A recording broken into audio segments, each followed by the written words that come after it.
Good morning, student.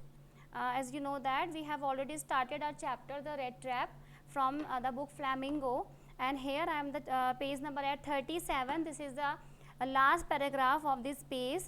She is entered, followed by a valet carrying on his arm a big fur coat, and she was not at all pretty, but seemed modest and quite shy. जैसे आप पढ़ चुके हैं previous part में, जो red trapper है उसने shelter लिया था एक आयरन फर्नेस में, आयरन मिल में, और वहाँ पर जो उसका आयरन मिल ऑनर है वो आता है इंस्पेक्शन के लिए, और वो रेड ट्रैपर को मिसअंडरस्टैंड करता है as he was the comrade of that iron mill master when he was in army, और वो उसको जब मिसअंडरस्टैंड करता है and invited him for the Christmas eve. लेकिन बिकॉज रेड ट्रैपर जो है वो ऑलरेडी 30 क्रॉनर्स चुरा कर वहाँ से आया है, तो वो उसके साथ नहीं जाना चाहता. और उसके बाद व्हेन ही वाज रिफ्यूज्ड, उसकी बेटी जो है आयरन मिल ऑनर की, वो वहाँ पर आती है रिक्वेस्ट करने के लिए, please he must accept the invitation to attend the Christmas eve with them. She entered, followed by a valet carrying on his arm and big fur coat. She was not at all pretty, seemed modest and quite shy. तो जो उसकी बेटी है iron मिल honour की, वो अपने servant के साथ वहाँ पर आती है, and in a modest manner. In the fog everything was just as it had been earlier in the evening. The master blacksmith and his apprentice still sat on their bench. According to the previous, वहाँ पर सब अपने काम में busy थे, and iron and charcoal still glow in the furnace. The stranger had stretched himself out on the floor and lay with a piece of pig iron under his head and his hat pulled down over his eyes. तो जो red trapper है, he was very comfortably lying down there. उसे लग रहा था कि अब कोई प्रॉब्लम नहीं होगी, और वो एक पिग आयरन जो है उसके सर के नीचे एक पिलो के जैसे रख के आराम से सोया हुआ था, ये जाने बिना कि अब क्या होने वाला है. As soon as the young girl caught sight of him, she went up and lifted his hat. The man was evidently used to sleeping with one eye open.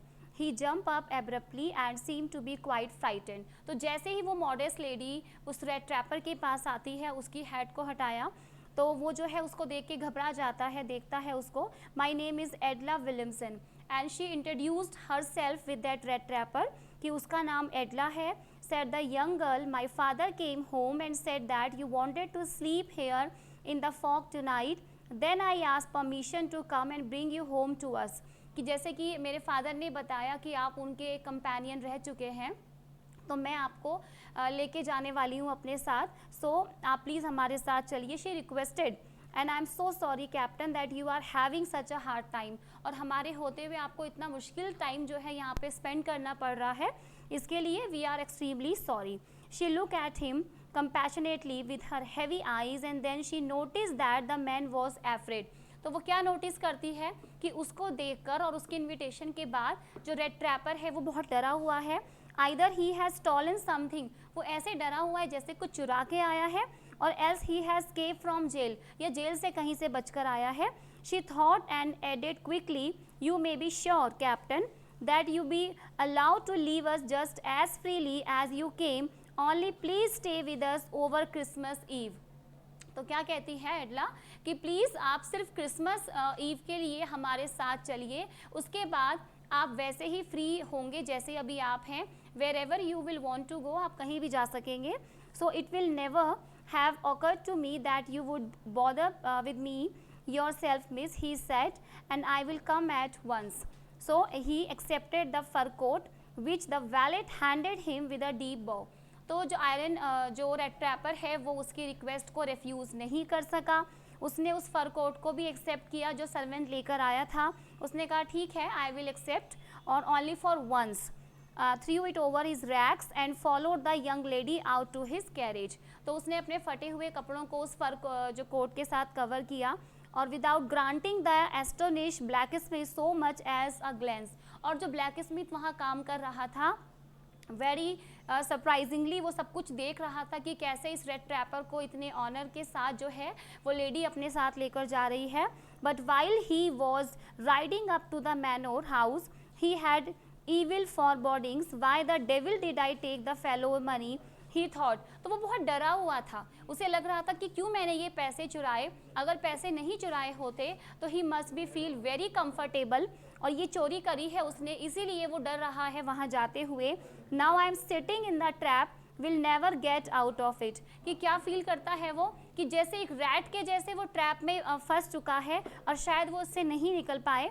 The next day was Christmas eve when the iron master came into dining room for breakfast. He probably thought with satisfaction of his old regimental comrade whom he had run across so unexpectedly. अब जब वो अपने घर उसे ले आए तो जो आयरन मिल मास्टर है ही वॉज वेरी सेटिस्फाइड कि आज जो मैंने सचमुच में अपने कॉमरेड को, अपने कंपेनियन को जो इस समय बहुत नीड में था, उसे मैंने हेल्प किया, वो भी एक क्रिसमस के इतने ग्रेट ओकेजन पे। He was feeling very satisfied. First of all we must see to it that he gets a little flesh on his bone. Little flesh on his bone मतलब he was looking very skinny, बहुत कमज़ोर नज़र आ रहा था, since a long period of time उसे बहुत अच्छे से खाने को भी नहीं मिलता। तो he said to his daughter who was busy at the table, then we must see that we get something else to do than to run around the country selling red trap. तो क्योंकि वो बहुत क्या करता है, दिन भर सिर्फ अपने रेड ट्रैप सेलिंग करने के लिए यहाँ से वहाँ वो घूमता रहता है और उसके पास कुछ भी खाने को भी नहीं है, तो फर्स्टली उसको कुछ खाने को मिलना चाहिए। तो वो अपनी बेटी से कहता है कि उसके लिए जो है डाइनिंग टेबल को अरेंज किया जाए। It is queer that things have gone downhill with him as badly as that, said the daughter. Last night I did not think there was anything about him to show that he had once been educated man.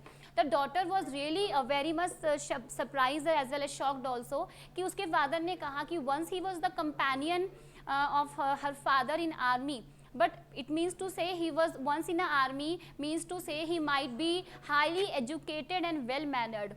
तो हो सकता है जो times हैं उसको वो ये काम करने के लिए मजबूर करते हैं, बट उसका जो अपीयरेंस है वो कहीं से भी ये अलाउ नहीं करता कि he is an educated person. You must have patience my little girl, said the father, as soon as he gets clean and dress up you will see something different. तो उन्होंने अपनी बेटी को एश्योर किया कि अभी जो है वो क्लीन अप होकर आएगा, प्रॉपर ड्रेसअप होकर के, then you will be very satisfied कि ये जो है सचमुच में एक एजुकेटेड पर्सन है।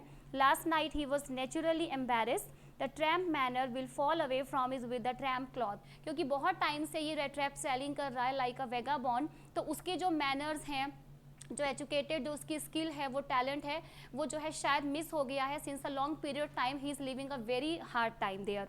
Just as he said this, the door opened and the stranger entered. Yes, now he was truly clean and well dressed. The valet had bathed him, cut his hair and shaved him. अब वो उसके बाद अचानक से सामने appear होता है as per instructions of the master. जो वैलेट हैं, सर्वेंट हैं, वो उसको प्रॉपर क्लीनअप और शेव करा के अच्छे से ड्रेसअप करा के जब वो सामने आता है। Moreover he was dressed in a good looking suit of cloth which belonged to the iron master. He wore a white shirt and a stretch collar and whole shoe. तो iron master ने जो dress उसको दिया उसने वो wear किया, and there was no doubt he was not the same man as the iron master was misunderstood about him. But although his guest was now so well groomed, the iron master did not seem pleased. He looked at him with the puckered brow. Puckered brow means to say कि in a strange manner. It means he was little angry also कि he is not the same man. And he was it was easy to understand that when he had seen the strange fellow in uncertain reflection from the furnace, he might have made a mistake. But that now, when he stood there in a broad daylight, it was impossible to mistake him for an old acquaintance. Acquaintance मतलब एक इंसान जिसको आप अच्छे से जानते हैं, well known to you. तो उसको अब समझने में देर नहीं लगी कि कल रात जब उन्होंने उसको फर्नेस में देखा था तो वो जो है बिकॉज एक शैबी अपीयरेंस में था तो उन्होंने उसको मिसअंडरस्टैंड किया. But now when he is clearly well groomed, अब वो कोई गलती नहीं कर रहे हैं और he is not the same man, ये वो नहीं है, ना ही वो इसको पहचानते हैं. What does this mean? He thundered. The stranger made no attempt to dissimulate. और ट्रैपर को उसके फेस एक्सप्रेशंस देख के मालूम पड़ गया कि आयरन मास्टर जो है उसको पहचान गए हैं कि ये सेम वो नहीं है जैसा कि वो उसको समझ रहे थे. He saw at once that splendor had come to an end. उसे लगा कि स्प्लेंडर जो उसने एक इमेजिन किया था एक गुड क्रिसमस ईव का, शायद वो एंड होने पर हो चुका है. It is not my fault, sir, he said. I never pretended to be anything but a poor trader. and I pleaded and begged to be allowed to stay in fog, but no harm has been done. At worst I can put on my rags again. कि sir मैंने तो आपको पहले ही कहा था कि I am not the same man and you forced me to come here. और अभी भी मैं जो है आपको मैंने कोई नुकसान नहीं पहुंचाया, मैं आपके दिए हुए ड्रेस चेंज करके अपने फटे हुए कपड़े पहनकर यहाँ से चला जाता हूँ. Well said the iron master, hesitating a little. It was not quite honest either, you must admit that, and I should not be surprised if the sheriff would like to have something to stay in manner. तो sheriff means the police, कि अगर जो है वो police को बुलाना चाहते हैं, but the red trapper told that sir it's not my fault और I am ready to go out. The tramp took a step forward and struck the table with his fist. तो वो कहते हैं कि sir I am not interested in all the welcome you have arrange for me. I have already told you that I am not the same man and you really have misunderstood me and I am ready to go out again from the home. मैं आपके कपड़े change करके और अपने racks पहन के चला जाता हूँ, मैंने आपको कोई नुकसान नहीं पहुँचाया. तो इस तरह से यहाँ पर इस पार्ट में जो आयरन मिल ऑनर है वो रेड ट्रैपर को क्लियरली अंडरस्टैंड कर लेता है, रिकॉग्नाइज कर लेता है कि ये उसके साथ कभी आर्मी में नहीं था, उसने उस आदमी को सचमुच में मिसअंडरस्टैंड किया. He is not the same man. And what will happen next, we will continue in the next video. Good bye.